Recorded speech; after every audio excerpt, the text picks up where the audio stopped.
Olá pessoal, dando sequência aqui no nosso estudo, né? Agora a aula de revisão sobre Immanuel Kant. Vou seguir aqui o meu roteiro e vou tentar fazer ela de forma bem sucinta para ajudar vocês aí na avaliação bimestral, né? Quando vocês forem fazer aí o Enem, vestibular. Então é isso daí, tá? Então acompanhem no livro a parte lá de Immanuel Kant. Eu vou colocando as páginas aqui nas laterais. E é isso daí, então vamos ao que interessa. Olha, o Immanuel Kant, ele está dialogando, vamos dizer assim, diretamente com o David Hume, né? Então, ele é posterior ao David Hume e ele também pertence ao século XVIII, assim como o Hume, mas ele vai viver até o comecinho do século XIX. Ele é um importante pensador aí do pensamento alemão, né, o chamado iluminismo alemão, a Aufklärung, né, como alguns chamam. E ele também falou sobre teoria do conhecimento, né? Então, por isso que a gente está confrontando o pensamento dele com o do David Hume. De certo modo, o que o Kant faz é uma junção entre o pensamento, né, o racionalismo semelhante ali ao do Platão e o pensamento do David Hume, mas é claro, ele junta isso com uma originalidade que é kantiana, né? Não tem como dizer que não é própria do Kant, né? Então, vamos ver aqui, eu vou seguir o roteiro aqui e a gente vai eliminando aqui os conceitos. Mas olha, o Kant ele queria saber o que a gente pode conhecer. Então ele faz aí 4 perguntas, né? O que posso saber, como devo agir, né? O que posso esperar e o que é o ser humano, né? A teoria do conhecimento dele, a epistemologia kantiana, vai tentar responder o que eu posso conhecer, o que eu posso saber. E aí, nessa teoria, ele imagina o ser humano do seguinte modo: ele imagina que o ser humano é composto por sensibilidade, né? Então é como se a gente tivesse duas, né? Fosse duas esferas. A sensibilidade, então a sensibilidade seria visão, audição, tato, paladar, olfato, assim como o David Hume falava, lembra? Né? Que a gente investiga o mundo a partir da sensibilidade.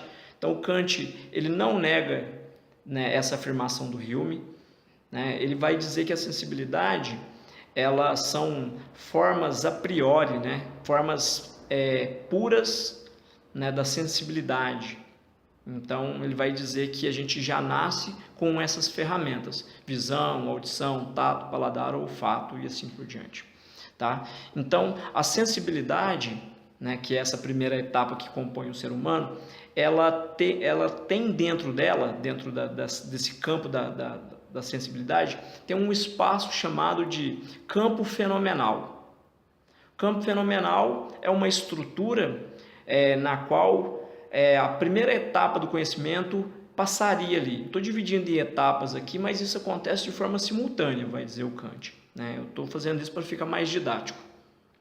Então ele vai dizer para nós que esse campo fenomenal é onde as nossas ferramentas, visão, audição, tato, paladar, olfato, desmonta as coisas. Então, se eu quero conhecer um objeto, né, eu quero conhecer, né, uma cadeira, né, então eu vejo o objeto, eu vejo aquela cadeira como ela é ali, aquele objeto real ali externo a mim, que eu chamo de cadeira, né?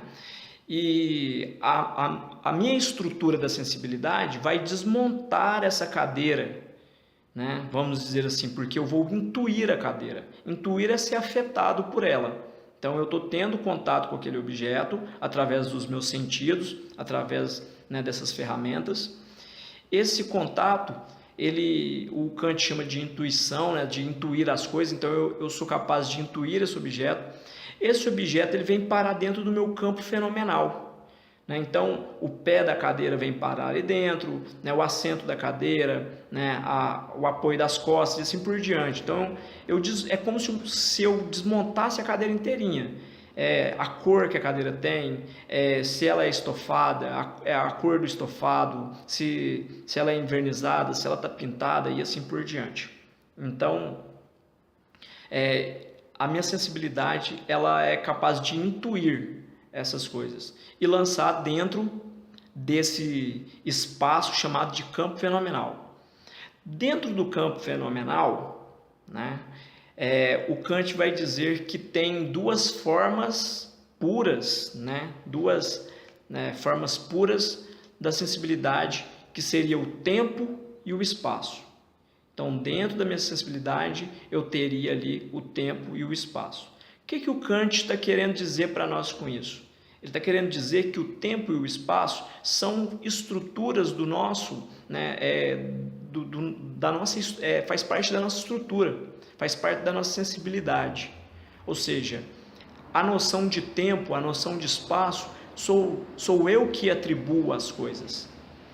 Então, eles não são formas que existem fora de mim, mas elas dependem de mim. Então, eu já nasci com essas estruturas ali, por isso é chamado de formas a priori ou formas puras da sensibilidade.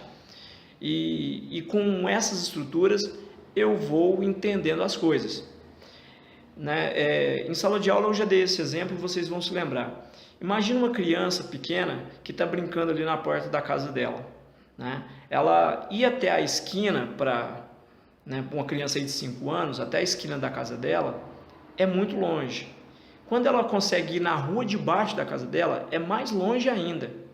Passa o tempo, a criança cresce, e aí ela percebe, essa pessoa percebe que era muito perto ir ali na rua de baixo. Então, a distância não mudou. O que mudou foi o entendimento sobre a distância. A mesma coisa é a noção de tempo. A pessoa que ela tem que fazer uma coisa prazerosa, de repente, 30 segundos é muito pouco tempo para fazer uma coisa que se gosta, um lazer, um hobby. Agora, fazendo uma coisa que não, por exemplo, ficar 30 segundos com uma panela quente na mão, já é muito tempo. Ou seja, a noção de tempo que vai mudar. O tempo é o mesmo. Então, é a minha percepção sobre o tempo que mudou, é a minha percepção sobre a distância que mudou. Então, esse exemplo aí foi dado em sala de aula. Se você perdeu, agora a gente está relembrando aqui. Tá? Então, aquelas partes da cadeira estão ali naquele campo, fenomenal, naquele espaço, dentro da minha sensibilidade. Ou seja, eu intuí aquelas partes da cadeira. Feita essa intuição, eu pego as partes dessa cadeira e vou subsumir, vou jogar para parte do meu entendimento. Lembrando que eu estou fazendo essa divisão aqui, mas isso aqui é simultâneo, tá? Então não é divididinho assim. Isso aqui foi a forma que eu encontrei de explicar para ficar didático o entendimento.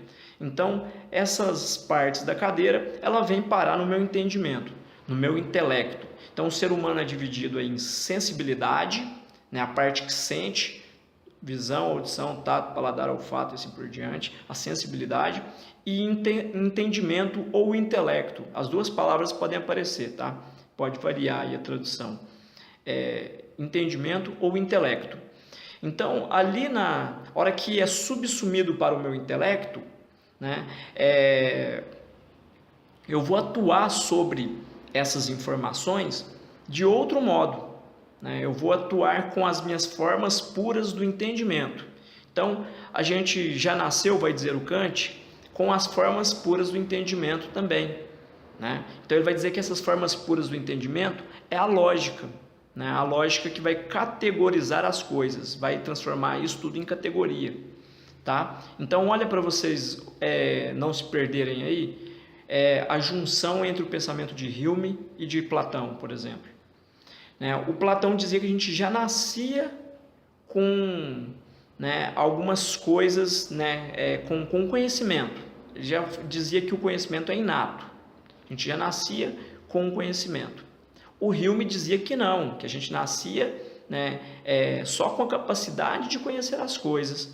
E eu tinha que investigar a natureza, e aí, à medida que eu ia investigando empiricamente, eu ia formando as minhas ideias.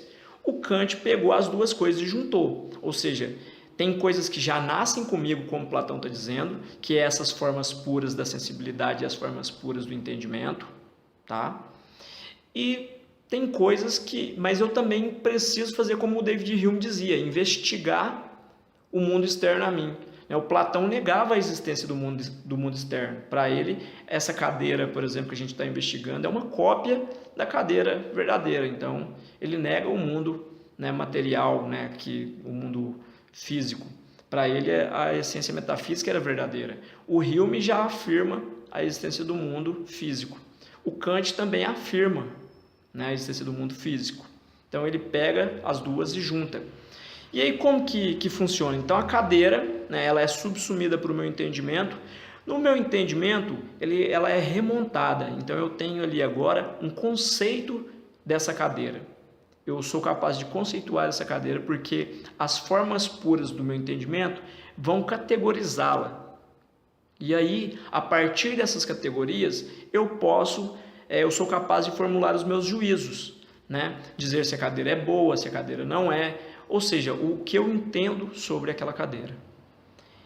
Mas o que acontece? O que eu tenho ali no meu entendimento é o meu entender sobre a cadeira. É a minha ideia sobre a cadeira, que eu, né, formei esse conceito e essa ideia ela é minha. Outra pessoa vai ter outra ideia que é a ideia dela. Então, mesmo se tratando de um mesmo objeto, a gente sabe que o objeto existe, está ali na sua frente, mas cada um está vendo esse objeto de um jeito. Certo? Até aqui? Olha, agora a gente precisa entender uma coisa. Uma coisa é a imagem, é o conhecimento que eu tenho sobre a cadeira. Outra coisa é a cadeira de verdade, a cadeira que está ali, o objeto. Essa cadeira, o Kant vai chamar de coisa em si, ou seja, o objeto como ele é de verdade. O Kant vai dizer para nós que a coisa em si, a gente jamais saberá o que é, porque aquele objeto que está ali fora depende, né, para eu conhecê-lo, eu dependo dos meus instrumentos, das minhas ferramentas, ou seja, né, da minha sensibilidade. Então, eu tenho, na verdade, um conceito daquela cadeira, né, uma ideia que eu mesmo criei a partir da minha estrutura. Outra pessoa cria outra ideia a partir da conceituação dela. Então, cada pessoa vai ter uma ideia sobre o objeto, mas o que o objeto é em si, nenhum de nós saberá. Ou seja, para o Kant, a gente jamais saberá o que é a coisa em si. Então, macete aí para vestibular. É impossível conhecer a coisa em si. É impossível saber o que os objetos são em si, ok? Então, o que a gente formula é uma ideia, né, um conceito sobre a coisa, tá? Esse conceito que eu formulo é chamado de a posteriori. Por que é a posteriori? Porque ele é posterior à minha sensibilidade. Então, eu tenho que passar pela minha estrutura da sensibilidade para chegar no meu entendimento. E no meu entendimento, as minhas formas puras atuam sobre essas informações, categorizando elas. Então, esse conhecimento é chamado de a posteriori, ou seja, posterior à experiência. Lembra disso, tá? O nome a posteriori já te dá uma dica. Porém, já tem algumas coisas que, de certo modo, mora ali no meu entendimento, já nasceu comigo, tá? Que é essas formas puras do meu entendimento. A lógica, por exemplo, que me permite categorizar as coisas. Essas estruturas puras é chamada de a priori. Essas informações são informações a priori, ou seja, as informações a priori são as informações que não dependem da minha sensibilidade, não dependem da minha experiência, ok? Eu não preciso investigar o objeto externo para saber que é daquele jeito, porque é lógico, é uma questão lógica, tá? Exemplo, duas linhas paralelas jamais se cruzam. Eu não preciso observar as linhas paralelas para saber se elas se cruzam ou não, tá? São exemplos práticos. Por isso que eu estou repetindo esse exemplo. Eu dei esse exemplo lá em David Hume, estou usando o mesmo exemplo. Um triângulo ter 3 lados. É lógico que um triângulo tem 3 lados. É óbvio isso daí, porque o próprio nome está dizendo triângulo. São 3 ângulos, 3 lados. Ok? Então, esse tipo de informação, eu não preciso da experiência. Por isso, ela é chamada de a priori. Já aquela que depende da experiência, depende de eu ver o objeto, tocar o objeto, sentir o gosto, o cheiro e assim por diante, essa informação é a posteriori. Ela é posterior à experiência. A partir desses conceitos, que a gente vai formulando, eu vou categorizando as coisas. E aí o Kant vai falar de uma série de juízos, dos juízos, são julgamentos que a gente faz, Então, são pensamentos que a gente tem, que eu não vou entrar neles aqui porque não caberia nesse primeiro momento. Mas aí tem vários tipos de juízo, juízo sintético a priori, juízo sintético a posteriori, e por aí vai, que eu não pretendo abordar aqui nessa revisão, tá? Então, o que você precisa lembrar para a avaliação bimestral? Você tem que lembrar do que é a sensibilidade dentro da estrutura do pensamento kantiano, o que é o intelecto, tá? O papel do entendimento, do intelecto, o papel da sensibilidade. Lembrar aí do que é a coisa em si, que a gente jamais conhece a coisa em si. Então a gente vai ter sempre o nosso olhar, o nosso pensamento sobre a coisa, sobre o objeto. O que é o conhecimento a priori ou conhecimento puro, pode aparecer aí nos vestibulares como conhecimento puro, tá? É a mesma coisa, conhecimento puro e conhecimento a priori é a mesma coisa. O que é o conhecimento a posteriori, que também pode ser chamado de conhecimento empírico, empírico porque eu preciso investigar, tá? E é isso. Então, lembra aí que é uma junção de o sujeito conhecedor e o objeto conhecido, Então, para o Platão, você já nascia com o conhecimento, então descartava o objeto conhecido. Já para o Hume, você nascia sem a estrutura para conhecer.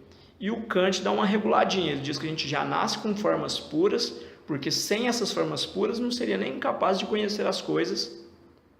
Mas eu preciso também do objeto a ser conhecido. Então, essa relação aí entre o sujeito conhecedor, e o objeto conhecido. Então, essa é a estrutura do pensamento kantiano para a epistemologia, ou seja, como a gente conhece as coisas, como eu posso conhecer as coisas, a teoria do conhecimento kantiana. Então, eu só conheço a coisa para mim, Então, conhecemos para nós. Cada um tem o seu entendimento sobre determinados objetos, porque a gente está sempre limitado em termos a posteriori, a gente está sempre limitado à nossa estrutura. Até daqui a pouco.